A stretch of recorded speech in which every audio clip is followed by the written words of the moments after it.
Foreign Minister of Iran, Abbas Araghchi, has said that Iranian soldiers are currently waiting for US ground troops to invade Iran, saying, "The Iranians are prepared for any scenario." According to Araghchi, Iran is confident that its soldiers can confront US ground troops, and if the United States actually decided to begin ground troops invasion in Iran, it will be a disaster for the US because we know we can handle them, adding, Russia and China are supporting Iran in the ongoing war with the US and Israel politically and otherwise.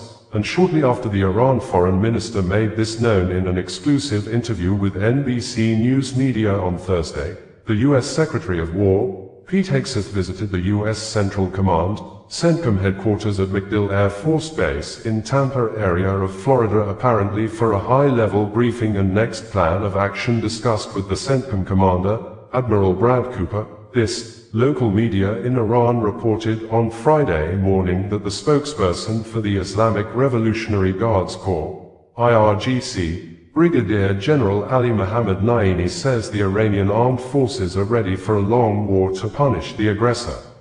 The war, which began last week Saturday, has led to the deaths of over 1,300 people in Iran, 12 in Israel and 6 US soldiers.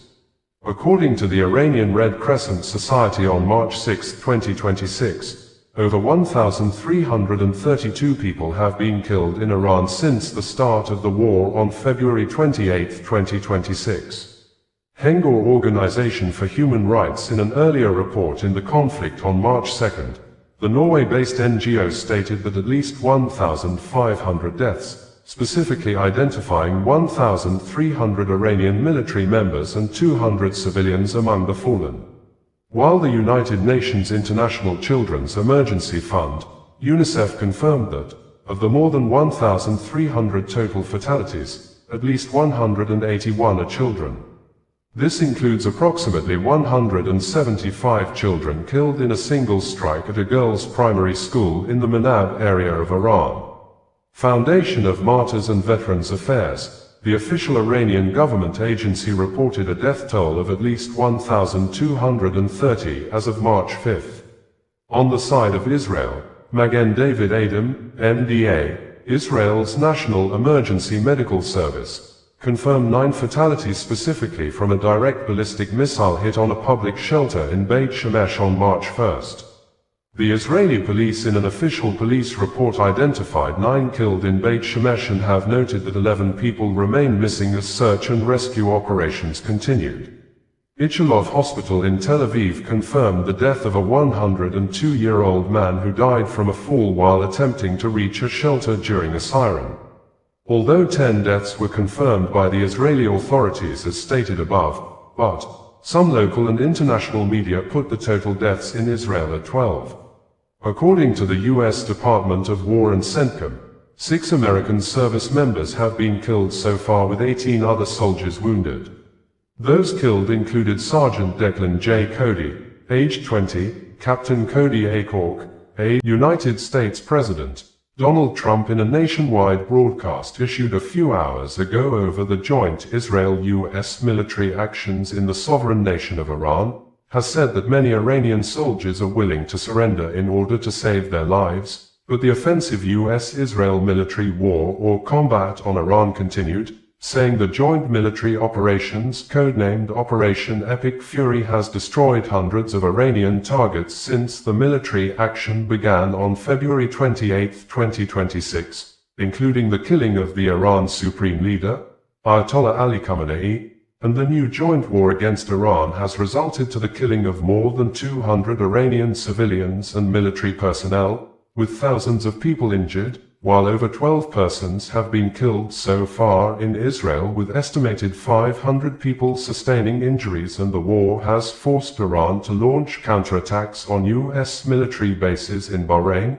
Kuwait, Qatar, and the United Arab Emirates, UAE. This, Iran Foreign Minister Abbas Araghchi had said Iran will not surrender, stating that, despite the massive airstrikes on Tehran, Iran's military capability remains intact, adding, Iran was able to retaliate faster than it did in the 2025 12-day war, and that its Mosaic defense doctrine makes it resilient to infrastructure damage, Arachi called the killing of Khamenei absolutely unprecedented and a major violation of international law, warning it had made the conflict even more dangerous and more complicated, saying, Khamenei was not only Iran's political leader, but a high-ranking religious leader for millions of Muslims, even outside of Iran, across the region, pointing to protests that had erupted in Iraq, Pakistan and elsewhere where the leader had followers. In line with this, Al Jazeera news media also reported some minutes ago that Iranian missiles have been seen over Tel Aviv and the occupied West Bank, reportedly breaking through Israel's defense system, with Iran saying it is targeting Israeli military facilities. In the 6 minutes nationwide video broadcast, President Donald Trump called on members of the Iranian Revolutionary Guards to surrender their weapons or face certain deaths, saying, "The death of the 3 American soldiers killed in action will be avenged by taking more punishing actions against the enemies." President Donald Trump said there will likely be additional American deaths during the combat mission in Iran, which he said would continue until the U.S. achieves its objectives. Combat operations continue at this time, in full force, and they will continue until all of our objectives are achieved. We have very strong objectives, he said in a video posted to Truth Social, without specifying in detail what those objectives were, according to CNN. President Trump said 9 Iranian ships have been destroyed so far in the Operation Epic Fury. In an earlier social media post, Trump said, "I have just been informed that we have destroyed and sunk 9 Iranian naval ships, some of them relatively large and important. We are going after the rest. They will soon be floating at the bottom of the sea, also." President Trump also said during the broadcast that the Iranian people, United States, U.S. government under the leadership of President Donald Trump has ordered its citizens out of Lebanon, with the non-emergency citizens specially warned to avoid traveling to southern Lebanon, although the U.S. Embassy in Beirut never mentioned Israel and Hezbollah possible new war in the Middle East as the reason for its action.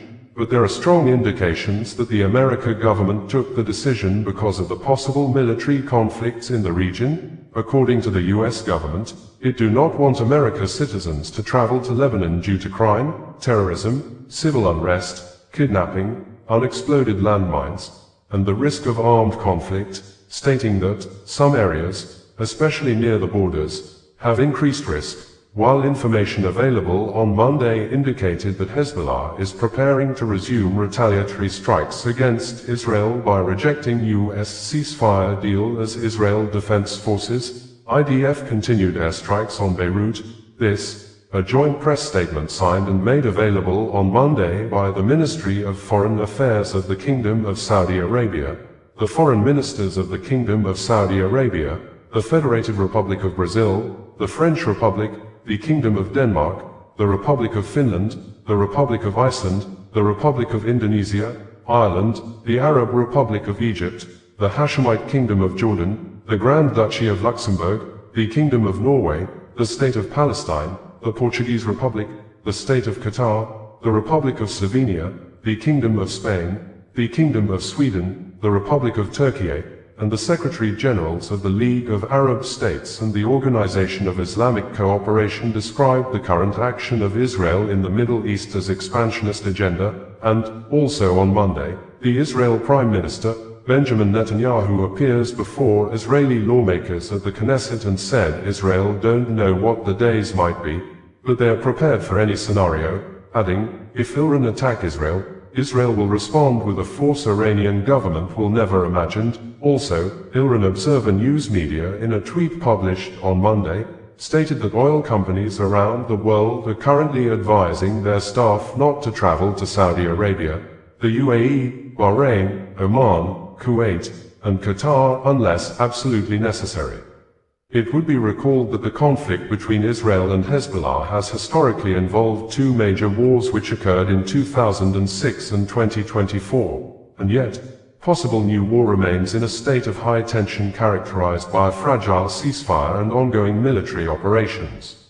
In February 2026, the Middle East region is currently under a fragile ceasefire that began on November 27, 2024, yet both sides of Israel and Hezbollah in Lebanon frequently report violations. The 2024 war was triggered by the October 7, 2023 Hamas attacks on Israel, which Hezbollah began firing rockets into Israel on October 8, 2023. This escalated into a full-scale war in September 2024. The conflict, according to local authorities in Lebanon and Israel, resulted in over 4,000 deaths in Lebanon and approximately 130 deaths in Israel. A U.S. brokered ceasefire bringing you the news in a more digital way.